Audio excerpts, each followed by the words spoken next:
Welcome to my channel Coach IQ. Today I do political science, and in that we do power sharing. From power sharing I do the part of how is power shared. In a modern democracy, how is power shared? I first do how is power shared among different organs of the government. Now, different organs are the legislature, executive and the judiciary. This system is also called the horizontal distribution of power or the system of checks and balances. Now, why is it called horizontal distribution of power? It is because all these organs are placed on the same level. They are on the same level but have different powers. So level is same, powers are different. So that no organ has unlimited power. Everybody's power is checked by the other. So each organ checks the other, and there is a balance of power among all these organs. You have to remember two examples in this. One is that the ministers and the government officials, they have power, they exercise power, but they are accountable, they are responsible to the parliament and the state assemblies. The next example is about your judge.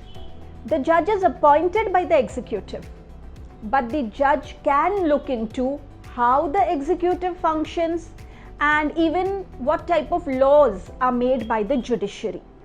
So this is your first way how power is shared, that is horizontal among the different organs, also called system of checks and balances. Now we come to the second subdivision, that is how is power shared among different levels of government. Now you have a government for the entire country, which is called the general government. It is also called the federal government. In India, we call it the union or central government. Then you have governments at the regional level or the provincial level. Again, this has different names in different countries. In India, we call it the state government. All countries may not have this regional, state or provincial government, but countries, especially if you see India, like our own country, where you do have different levels of government, it is the constitution. This is the key word. The constitution very, very clearly lays down all the different powers which each level of government has. So every level of government, what power it has, it is guaranteed or it is specified in the constitution.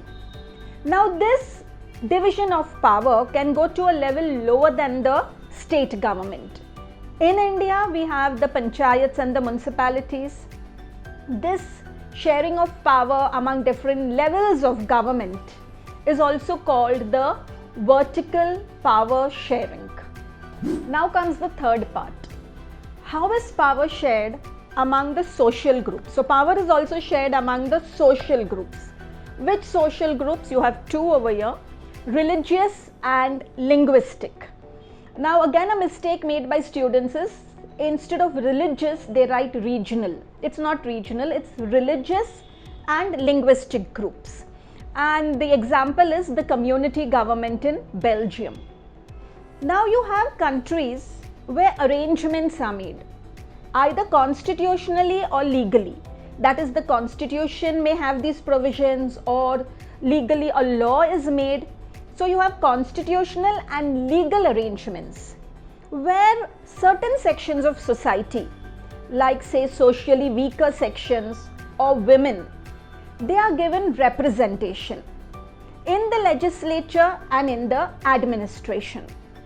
Again, if you take India, the example is reserved constituencies where scheduled caste and scheduled tribes have reservations in the legislatures. Now, what are the advantages of this?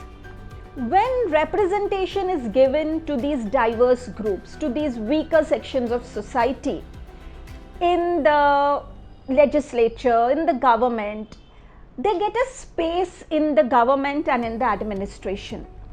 Or otherwise, if this was not given to them, they might have felt alienated from the government. So in order to give them a feeling of belonging, this representation is given.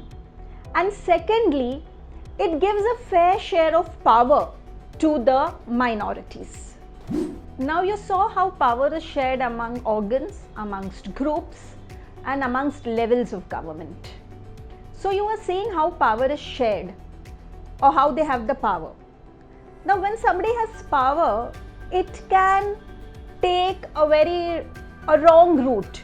That is, they may become very dictatorial. So you need somebody to control those who have power in a democracy. So in a democracy, you have political parties, pressure groups, and movements. They control or they will influence those who have the power. This is your fourth point, where we talk about how power, those who have the power, how they are controlled, so that your democracy remains a democracy. Now in a democracy, people should have the freedom. They should have the freedom to choose amongst those who are standing for elections, that is, those who are the contenders for power. Now in contemporary democracies, this takes the form of competition amongst different political parties. But this competition is actually very good, because power will not remain in one single hand. And in the long run, what happens in a democracy? Power may be shared among different political parties. And these different political parties may be representing different social groups, and maybe also representing different ideologies. That is, their thoughts may be different, their goals may be different, their representation of groups in society may be different. But in the long run, they are coming together. And sometimes what happens is, this power sharing can be very direct, in the sense that the political parties come together, they form an alliance. Your keyword is alliance. And then they contest the elections. Always remember, alliance is before the elections. If this alliance of political parties wins, then they will form a coalition. They'll form the government and they will share the power. So alliance is before election and coalition is after the election.